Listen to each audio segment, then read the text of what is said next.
Hello guys, I'm Pickles Parker, and today I will be reviewing a Doctor Who episode, the very first Doctor Who episode of the new era, Rose. Enjoy.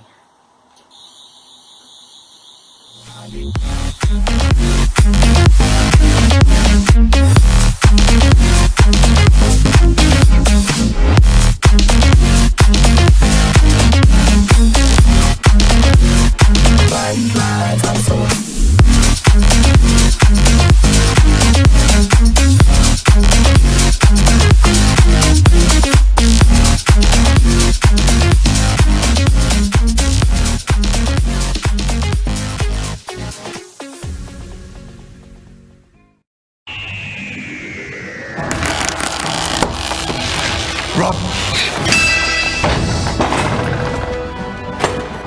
I'm the doctor, by the way. What's your name? Rose. Nice to meet you, Rose. Run for your life!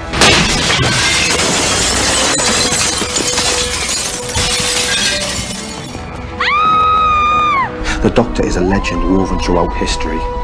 When disaster comes, he's there.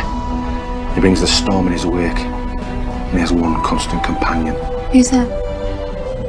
Death. You could stay here, fill your life with work and food and sleep, or you could go anywhere. Is it always this dangerous? Yeah. Rose. Now, I never actually seen this on broadcast because I became a Doctor Who fan, and this Series 6 episode, The Girl Who Waited, and I watched the rest of Series 6 after that. I was quite disappointed where it was over, but then my dad said, oh hey, because we had Sky at the time, hey, there's more Doctor Who on demand, so I watched it from the beginning, starting with Series 1, and it was very different to obviously Series 6 with Matt Smith and that, but very the same at the same time, and I took to this new Doctor and companion well. Now, that's just my personal connections with the episode. I enjoyed it. Now let's get into the actual episode. Now, the episode begins with no pre-title sequence, just the title sequence. Now, this title sequence obviously had never been seen before to me, but more importantly where it was broadcast, because this is the episode that brought Doctor Who back into the new era, the modern era, and this was a completely new title sequence, similar in style to the one used in the TV movie, but yet unusual at the same time. I quite like this one. It blends classic really nicely with new Who, and creates a brilliant theme. It's not my favourite, as I think the Vortex is a bit boring. However, I think it is actually a really nice title sequence. One thing I do have wrong with this title sequence, however, is the Doctor Who logo. Now, in promotional images and merchandise and everything, it had some fire sort of things in the background of the taxi style Doctor Who logo that was used during the Russell T Davies era. But in the title sequence used for Series 1 and 2, it was just simply plain sort of beigey colour with the writing, no detailing. They fixed that with Series 3, but I just thought it was a bit strange. That's all. The title sequence, we get a wonderful opening shot of the space and the moon going down into the Earth and reaching down into the power state where Rose lives. Now, this is a really nice shot, and the music here by Murray Gold is superb.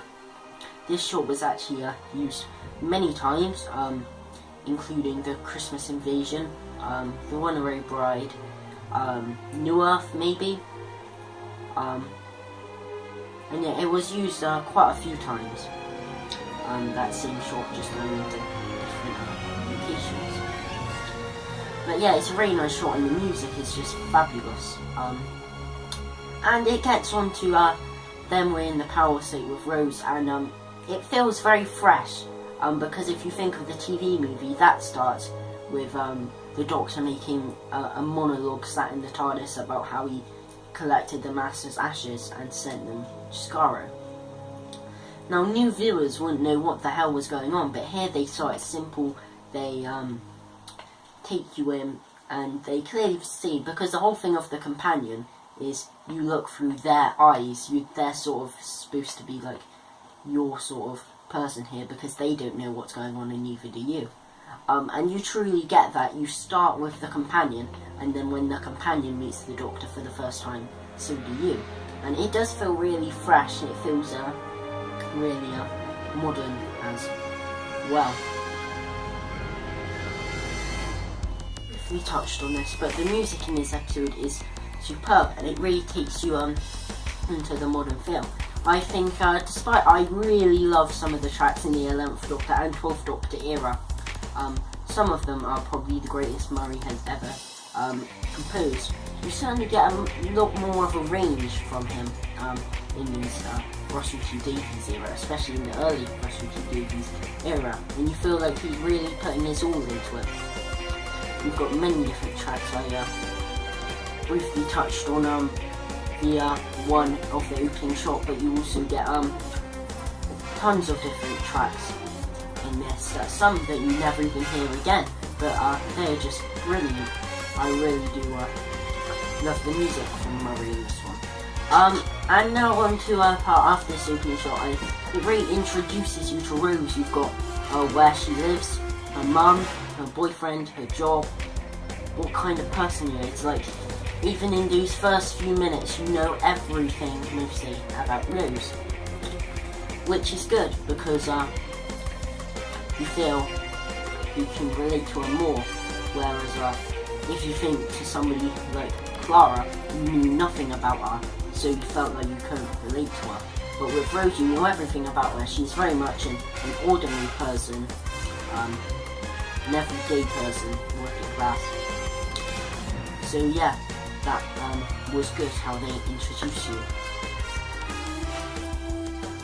With Rose, she goes down into a storeroom and we see her attacked by the Autons. Now I think these Autons look a bit goofy, but they are actually quite creepy. I think the fact like short window dummies move in, I think the sounds that they make when they're going like that, like this stun sort of sounds, really add to the impact that they are quite creepy actually. And I think they are slightly underused in this episode. It would be nice if they could come back again, because they haven't really come back again, only making a brief appearance in the Pandorica Opens. But yeah, they are actually quite creepy, and then obviously we get, you think Rose is gonna die, and then you get the Doctor saying, run. And you really just believe Christopher Eccleston is the Doctor, just his first appearance on screen, and you can say, yes, he is the Doctor. His performance is brilliant, but I'll get onto that a bit later. More onto Nine and Rose's dynamic. I really like their dynamic, especially in this episode. You sort of feel like, yes, they are friends, but you feel like he is also very alien. And it's exactly sort of the Doctor that you want. And I much prefer this sort of dynamic to the lovey-dovey Tennant and Rose dynamic we got in Series 2. Ahead a bit, and Rose goes to Mickey's flat and types on the computer. Now this isn't really a point as such, but I couldn't help bringing it up. She goes to search on the web to find stuff about the Doctor, but she's not using Google or Yahoo or anything like that. She's using searchwise.net. I don't understand why they couldn't just use like something normal, and why it had to be something so ridiculous as that. Because you're supposed to think these are normal people, but they don't use normal things. They just use searchwise.net. It's just laughable, but yeah, it is a bit strange. Now, back to more of the story. She finds a guy called Clive, who she goes to visit. And I know this probably wasn't the most effort, the episode that got the most money in from Series 1, but the effects really do look poor. When Mickey's in the car and he goes and he gets eaten by the dustbin. It's just really cheesy, and it would be fine, but the effects are so terrible, it's laughable, to be honest. Some classic effects are better than that. But then we have Mickey, Plastic Mickey, the Autumn Mickey. Now, I cannot understand why Rose does not clearly think that this is a copy. It looks nothing like Mickey, it looks horrifyingly plasticky, and he even sounds nothing like Mickey when you first get in the car. He sounds like Spanish or something. So why you would think that's Mickey is just, yeah, it's just strange. She looks nothing like him, if I'm honest. Next is, when Rose and the Doctor are in the, underground London with the Nestine. There is quite a few bad effects. The Nestine looks absolutely terrible in the Nestine consciousness. I mean, why? It just looks awful, if I'm honest.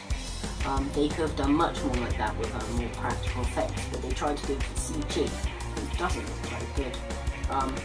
And then we have the green screen. Every time it keeps on looking back from the Doctor, you see it in the background behind him. It's clearly out of proportion from other shots. It doesn't look very good. Yeah. And obviously they get out and we go to the very last bit where the Doctor has to travel her with him. She says no, but he comes back and says it also travels in time.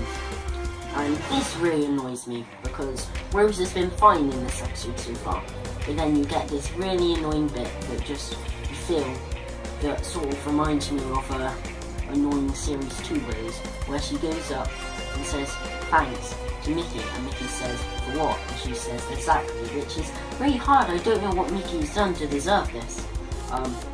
And then she does a really dodgy slow-mo shot into the TARDIS. So yeah. Last we have Christopher Eccleston as the Ninth Doctor. Now I love Chris in this episode. He just feels so much like the Doctor. He does the comical parts with he's in Rose's flat and he's doing a bit with cards, look Billy there. That bit. And then you also feel like when he's talking about the Earth turning and he can feel it. It's so serious, but you instantly believe that he's the Doctor. He balances it really well. And also when he's going on about the war to the Nestine, you feel like you can believe that he's the Doctor, you can believe that he's been in a war, but you can believe the funny sides. And his performance is top notch, I think. I don't actually think he ever put in a bad performance throughout his short-lived run as the Doctor, but I've got a feeling this has to be up there with some of the best. You've got Rose, played by Billie Piper. She's alright. I mean, there are some scenes which aren't believable, but she's generally okay. There's just like a brief few things I've touched upon that remind you of annoying Series 2 Rose. But generally, she's quite alright in this. Got Camilla Coduri as Jackie. Not much really to say about her. She's quite funny. You believe that she's Rose's mum, and you believe like she's a single mum looking for love when you see her trying to seduce the Ninth Doctor and he's having none of it. It's quite a funny scene. But yeah, not much. She's not really in it that much, but it's good nonetheless. Then we've got Noel Clarke, who plays Mickey. He's quite funny. He's very much a coward in this one, where he's not very much in the others. But he's puts in good, like Jackie. He's in it a bit more than Jackie, but he's not in it that much. But what he's given, he's quite good, and he has a few comical lines. We've got Clive, played by Mark Benton, the Doctor fanatic who reads all about him. He's generally nice. You believe that he's like a nutter. He starts off as like a bit of curious, and then by the end he's deadly serious. So he's like he has one constant companion, death. But yeah, he's good, and it's quite sad at the end when he meets his demise by an Auton. It never shows you, so there is hope that he could still be alive. But yeah, he's generally good. score. Now, I did quite enjoy this episode, but it does have many flaws. I think the problem with this is you look at it in the context of a season opener and an opener to a Doctor Who in general, then it's brilliant. But if you look at it just like as an episode, it's not really. It's just above average, I think. It's got good things in there, but it has a few flaws. So I'm going to give it a 6 out of 10. But it is worth the better 6s out of 10. So yeah, 6 out of 10. Please like this video if you have enjoyed it, and if you want to see more content from my channel, then please hit subscribe. Goodbye. Hello Gary and Adam, it's me, George Putty from Pickles Parker Reviews. Sorry for the plug. Now it's Lawrence of Nymon, a classic episode.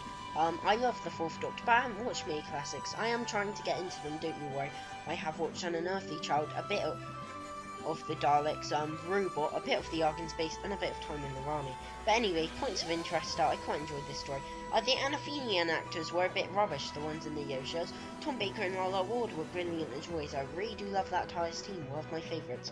The effects are slightly dated. I know you can't judge a classic episode on its effects, but I thought these were especially cool.